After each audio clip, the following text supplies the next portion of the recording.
yang saya dengar hasil penelitiannya memang kecenderungannya suka kepada berita negatif. Itulah sebabnya media-media suka sekali, media yang kurang bertanggung jawab suka sekali memberitakan hal-hal yang negatif. Hal-hal yang positif itu agak kurang suka ini secara nafsu ini. Tidak ada yang lebih pahit dari berharapnya hati kepada Allah. Allahumma aftah lana hikmataka ya Allah.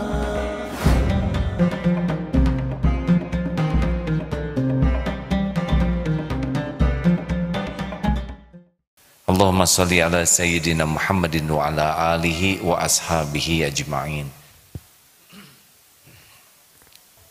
Kita hampir setiap saat bagi yang menyimak berita disuguhi dengan berita yang menyedihkan, mencemaskan, bahkan menakutkan. Hari ini jumlah sudah mencapai 38.000 lebih yang terdeteksi ya. Kalau tidak hati-hati kita membawa pikiran, hati, diri kita sendiri, maka kita akan menjadi orang yang terus-menerus dalam kecemasan, ketegangan, dan ini sangat buruk bagi kesehatan mental, kesehatan pikiran, kesehatan fisik kita juga, dan bisa berimbas menular kepada yang lain. Kita harus sangat menyadari bahayanya pengaruh berita-berita yang menyedihkan, yang negatif, yang mencekam, mencemaskan terhadap diri kita, lahir batin kita. Tetapi tidak bisa kita hindari, berita ini akan ada. Yang pertama, mungkin kita harus lebih disiplin membuka berita-berita. Jangan sampai hanya ingin dan penasaran sehingga berita-berita yang sakit, tentang kematian, tentang hal-hal yang mencekam, mencemaskan terus menjadi kebiasaan kita, karena otak ini yang saya dengar hasil penelitiannya memang kecenderungannya suka kepada berita negatif.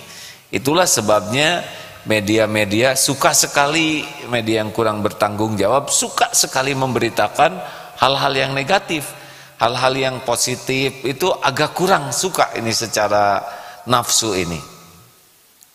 Maka kita disiplin. Ini efeknya apa nih berita ini?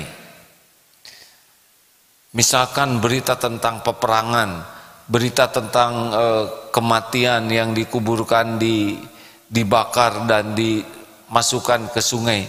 Ini kalau tidak penting-penting amat, berita tentang India itu jangan kita baca. Disiplin ini, apa manfaatnya saya baca ini?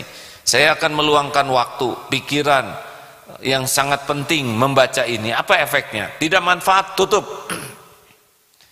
Lihat tayangan tidak manfaat, tutup. Itu yang pertama.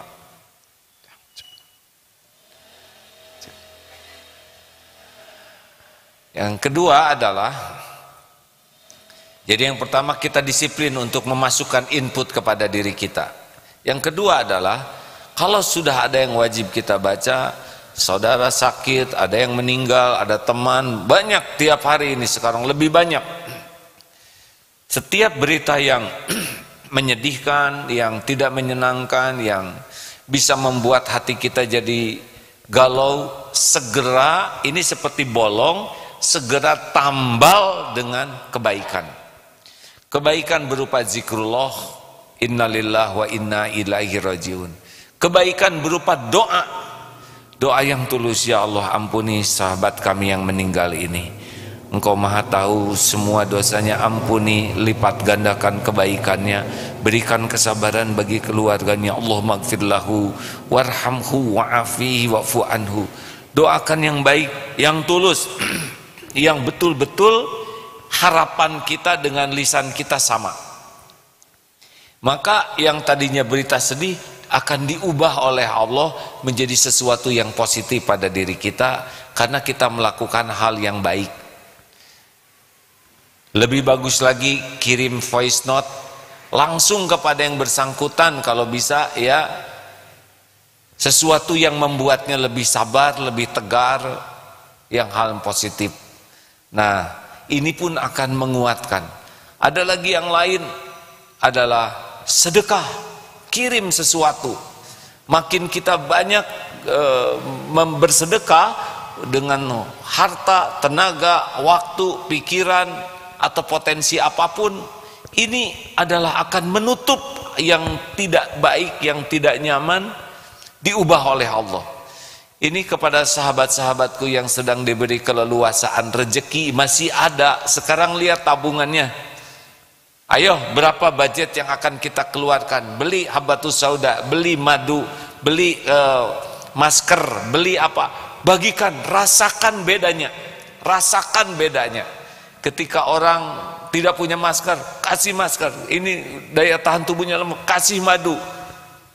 Makin banyak kita berbagi, Allah akan menguatkan hati kita. Percayalah hadirin, kita tidak akan merasa bahagia dengan tabungan, tapi kita akan dibahagiakan dengan manfaatnya tabungan kita. Termasuk Idul Kurban ini, jangan nanya kambing paling murah kalau ada uangnya, jangan nanya sapi paling kurus. Kalau ada rezekinya, cari yang terbaik, karena hakikat pengorbanan itu adalah memberikan apa yang paling top, seharusnya seperti itu. Yang ketiga, mari kita biasakan tenggelamkan diri kita dalam syukur. Syukur sekecil apapun kita syukuri. Dan kalau menjelang tidur, sebelum syukur ini adalah tobat dulu yang banyak, minta ampunan Allah, minta ampunan terhadap dosa, ini menenangkan. Dan syukur, alhamdulillah tadi saya bisa makan dengan ayam yang sangat enak, alhamdulillah tadi ada yang memberi jus, alhamdulillah tadi bisa berolahraga, stretching, enak badan saya, alhamdulillah. Jangan aduh ini sesek, aduh kepala pusing, aduh pinggang sakit. Jangan mau tidur dipenuhi dengan kekecewaan, kejengkelan, kesedihan, kemarahan. Jangan, kita belum tentu panjang umur ya.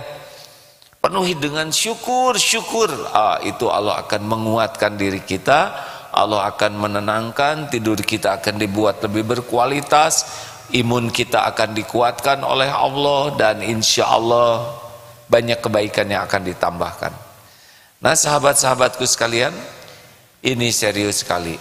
Ada tambahannya nih, jangan ribet, jangan segala urusan dipersulit. Jadilah sahlin, orang yang urusan itu dibuat lebih simpel, lebih mudah, lebih solutif, dan lebih tuntas. Gampangkan saja. Jual beli tidak usah berlama-lama yang membuat kita jengkel, udah enggak beres. Orang tidak punya utang ke kita dalam kesulitan yang sangat berat, aduh maaf gampang, halal. Buatlah urusan itu menjadi lebih mudah, lebih simpel, lebih ringan, lebih jadi solusi, dan jadi amal soleh. Jangan mudah tersinggung, jangan mudah jengkel, maafkanlah ya. Jangan kita merusak diri kita dengan mendramatisir masalah, mempersulit, mempertegang, memperumit. Udah buat mudah, lebih mudah. Masalah kita sudah sangat banyak dan berat, jangan ditambah dengan maaf ya, kekonyolan kita yang sok hebat, sok penting, sok merasa ini harga diri. Sudah. Nah begitulah rekan-rekan sekalian. Mudah-mudahan dengan kedisiplinan kita untuk memilih dan memilah input, kemudian kalau ada yang menyedihkan, menguras, segera tutup dengan zikrullah, dengan doa, dengan perbanyak sedekah, berbagai kebaikan-kebaikan, karena kebaikan itu membahagiakan kalau ikhlas. Yang ketiga, tenggelamkan dalam rasa syukur. Makanya doanya juga Allahumma a'inni ala zikrika, yang pertama tadi, wa syukrika, syukur ya. Di dalam Al-Quran juga tadi doa yang dianjurkan Rasulullah, kemudian fadzkuruni adzkurkum washkuruli wala takfurun. Tetap zikir dan syukur ini. Ini kuncinya hadirin sekalian. Dan yang ketiga untuk tambahannya adalah jangan suka mendramatisir. Jadilah sahlin. Orang-orang yang membuat urusan itu lebih proporsional, lebih simple, lebih mudah, lebih solutif dan lebih tuntas, dan semuanya diniatkan lillahi ta'ala supaya jadi amal soleh. Demikian sahabat-sahabatku sekalian, ya walaupun situasi di luar menjadi berat, tetapi kita harus tetap mencari celah agar kita tetap dalam keadaan fit, setidaknya hati kita, pikiran kita dan tubuh kita. Insya Allah kita bisa jadi generator hal yang positif bagi yang lain.